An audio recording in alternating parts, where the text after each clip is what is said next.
A paz do Senhor, irmãos, mais uma vez agradeço aqui minha oportunidade, em nome de Jesus. Hoje eu trouxe um texto aqui muito conhecido que nos traz uma lição de vida, e esse texto se encontra no livro de Marcos, no capítulo 10, do versículo 46 ao versículo 52. E diz assim a palavra do Senhor: E saindo ele de Jericó com seus discípulos e uma grande multidão, Bartimeu cego, filho de Timeu, estava sentado junto ao caminho mendigando. E ouvindo que era Jesus de Nazaré, começou a clamar e a dizer: Jesus, filho de Davi, tem misericórdia de mim. E muitos o repreendiam para que ele se calasse, mas ele clamava cada vez mais: Filho de Davi, tem misericórdia de mim. E Jesus, parando, disse que o chamassem. E chamaram o cego, dizendo-lhe: Tem bom ânimo, levanta-te, que ele te chama. E ele, lançando de si a sua capa, levantou-se e foi ter com Jesus. E Jesus, falando, disse-lhe: Que queres que eu te faça? E o cego lhe disse: Mestre, que eu tenha vista. E Jesus lhe disse: Vai, a tua fé te salvou. E logo viu e seguiu a Jesus pelo caminho. Amém. Eu vou colocar aqui a minha Bíblia. Irmãos, lendo essa mensagem, né, do cego de Jericó, a gente tira vários pontos dentro dessa mensagem para a nossa vida, né, para a nossa vida espiritual, principalmente, né? E eu coloquei assim, separei assim, fiz alguns pontinhos para a gente, como que a gente pode trazer isso para a nossa vida, né? Essa reflexão sobre a história do cego Bartimeu, né? O tema é salvação, né? E assim, a história de Bartimeu fala para cada um de nós. Aí eu coloquei assim, ó, a situação dele, né? Como ele era, o que ele estava vivendo ali. Ele morava em Jericó, uma cidade que era marcada pela história do pecado, né, e de inimigos do povo de Deus. Isso é relatado lá em Josué, no capítulo 6, do versículo 1 ao 27. E no versículo 26 diz que essa cidade foi amaldiçoada, né? E quando estamos em um lugar muito difícil, como era esse cego ali, no meio do pecado, as coisas se tornam realmente mais difíceis, né? Outra situação, né, desse cego, ele era cego, né? Não se sabe se ele nasceu cego ou se ele ficou cego, mas possivelmente ele era cego de nascença, né? Isso significa para a gente, né, que não visualizamos uma alternativa ou saída à situação, para a situação. Às vezes a gente não sabe como agir para resolver aquela situação, aquele problema, a gente fica meio cego, a gente não consegue enxergar o que a gente pode fazer, né, as alternativas para poder melhorar o problema em qual nós estamos passando. E ele era mendigo, né? Estava mendigando, pois não havia apoio para as pessoas com deficiência, né? Naquela época, né? Até hoje a gente vive um pouco ainda dessa falta de apoio, né? Para os deficientes físicos, né? Ainda continua um pouco ainda essas barreiras nos dias atuais, né? E pedir esmola, né? Ele ficava ali pedindo esmola, né? Para ele ali, como para a gente também, hoje em dia, se formos colocar no lugar dele, né, representa a falta do que é essencial para a gente, né? Para ele ali, ele tinha muita necessidade ali. Por fato de ele estar pedindo esmola, ele precisava de comer, né? Precisava de se alimentar. Então ele ficava ali pedindo esmola. E ele tinha que se humilhar, né? Diante das pessoas, né? Como um pedido de socorro. E hoje em dia, às vezes, a gente tem que se humilhar, né? E pedir socorro mesmo, buscar, se humilhar aos pés do Senhor e pedir: Senhor, me ajuda, né? Se prostrar mesmo aos pés do Senhor e pedir socorro a Deus, né? E ele também estava assentado, sua condição era estática, não havia muito o que fazer, ele estava acostumado e sujeito a ficar ali, na entrada da cidade, onde as pessoas poderiam vê-lo e, de repente, ajudar, né? Assentar significa uma acomodação, quando ficamos inertes, sem saber o que fazer. Às vezes a gente senta e fica assim, meio que parado, né? Eu não sei o que eu vou fazer, não sei para que lado eu vou, né? Eu não sei se eu saio daqui, eu vou ficar sentado aqui, se acomoda, né? Eu vou ficar quieto aqui, parado, né? Acaba ficando ali num canto, não levanta, fica inertes mesmo, né? ele estava à beira do caminho. Bartimeu nem entrava e nem saía da cidade de Jericó. Ficava à beira do caminho. Este era o estado de indecisão que ele vivia, né? Ele não sabia nem se ele entrava para Jericó e nem se ele saía. Ele ficava ali na beirinha do caminho, né? Estar na beira do caminho para a gente, né? Nos traz a lição de que nós precisamos tomar uma decisão, precisamos tomar uma atitude, né?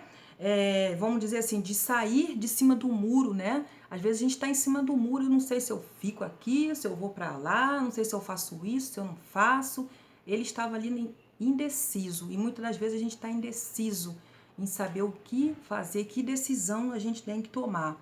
Só que ele teve atitude. Será que nós estamos tendo atitude para a gente poder sair dessa acomodação? Para a gente poder tirar essa cegueira das nossas vistas, né? Para a gente poder levantar, né? E qual foi a atitude de Bartimeu? Ele ouviu, no versículo 47, vai estar falando para a gente, né?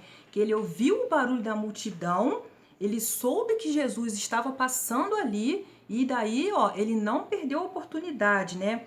Então, a primeira coisa que a gente tem que fazer é ouvir sobre Jesus, né? Porque a palavra de Deus diz em Romanos 10:17 que a fé vem pelo ouvir e ouvir a palavra de Deus. Então, esse cego, a primeira atitude que ele teve foi de ouvir, ó, Jesus está passando, então é agora que eu vou agarrar essa oportunidade. Ele não perdeu essa oportunidade.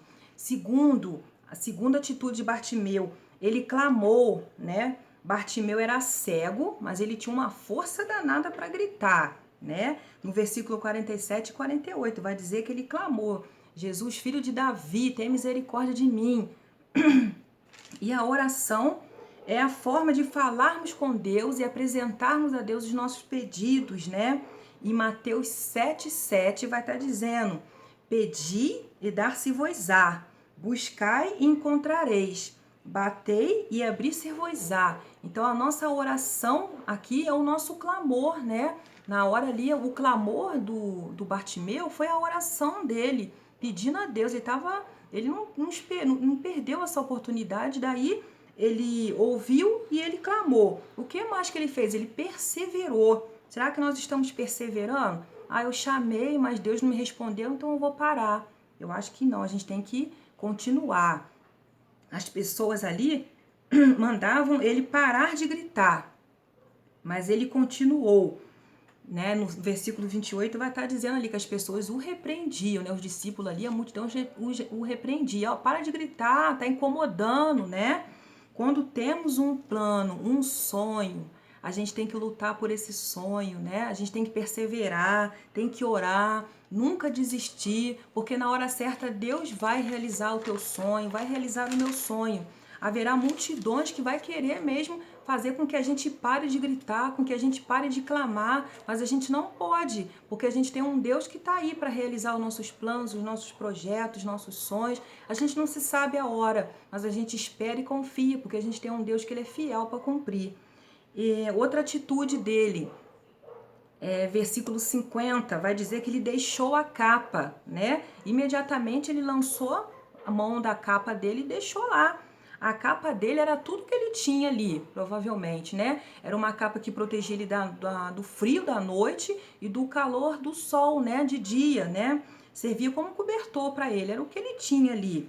E quando ele soltou a sua capa, ele abandonou aquela situação dele e abandonou todo o seu passado. Então, às vezes, a gente precisa de abandonar nossas capas, né?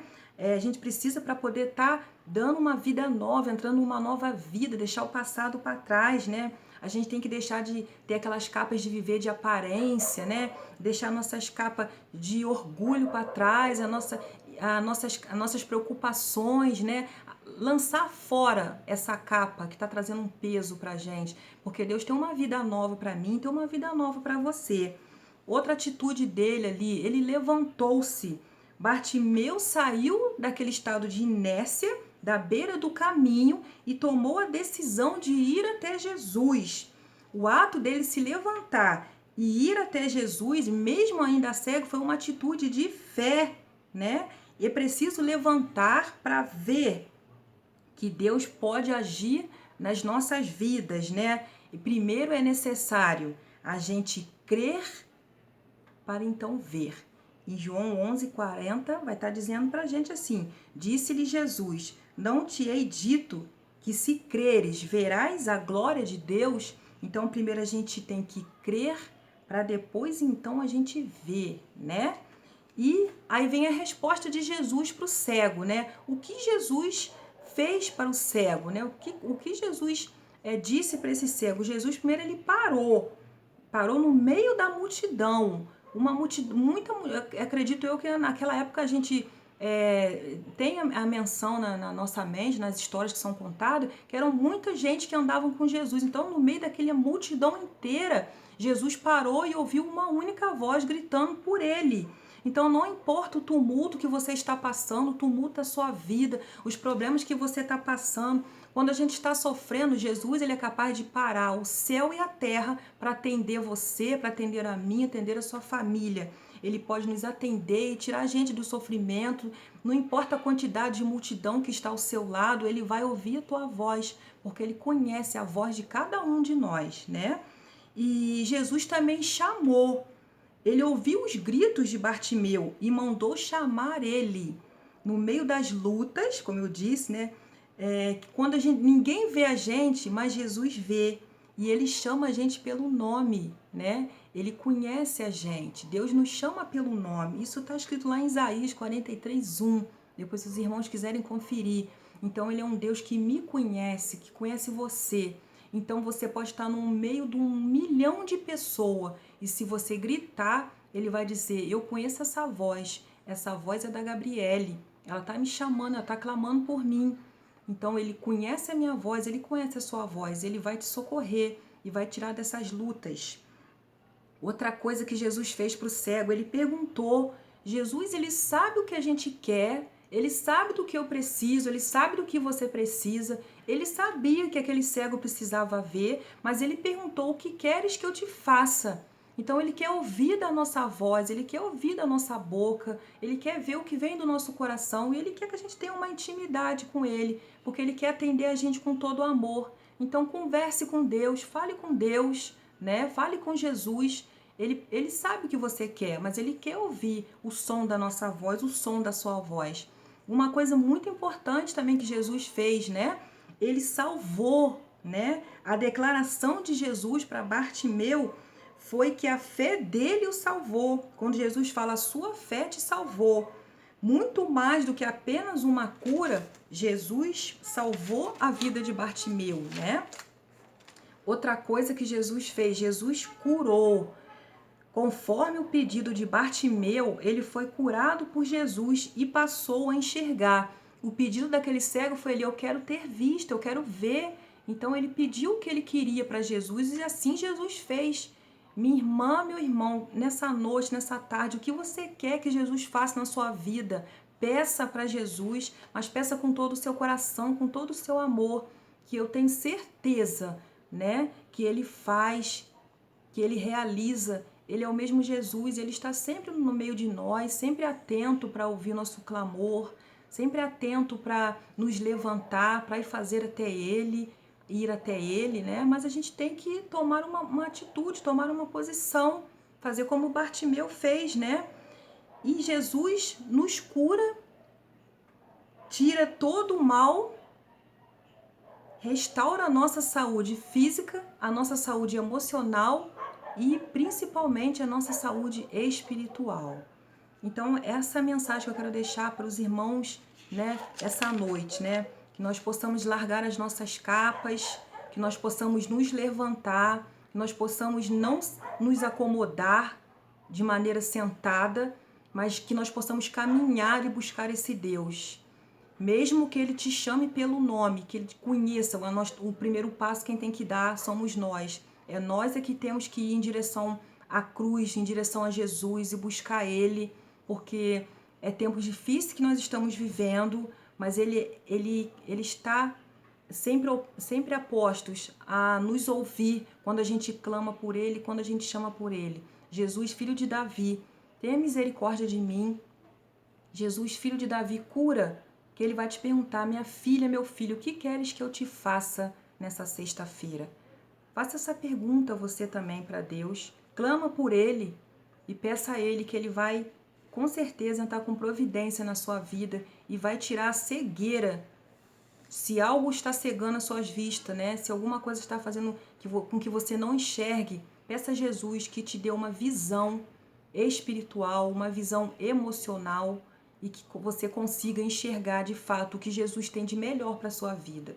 Eu agradeço a minha oportunidade, agradeço aos pais novamente lá no grupo das crianças, agradeço as pessoas que ontem recebeu eu, tia Kelly, tia Rita, onde nós fomos fazer nossa caminhada evangelística e levamos saquinho para as crianças. Os saquinhos dobraram. É um Deus de multiplicação. Nós clamamos e pedimos, Senhor, filho de Davi, multiplica esse saquinho, porque a gente tem crianças para ser alcançadas. Nós queremos muito abençoar essas crianças. E Jesus, filho de Davi, ele nos ouviu, ele ouviu o nosso clamor. Mas para isso, eu, Rita, Kelly, né, nós nos levantamos e nós fomos. Então a primeira atitude quem tem que tomar somos nós, irmãos. Eu agradeço a minha oportunidade. Um beijo com todo carinho, em nome de Jesus. Amém.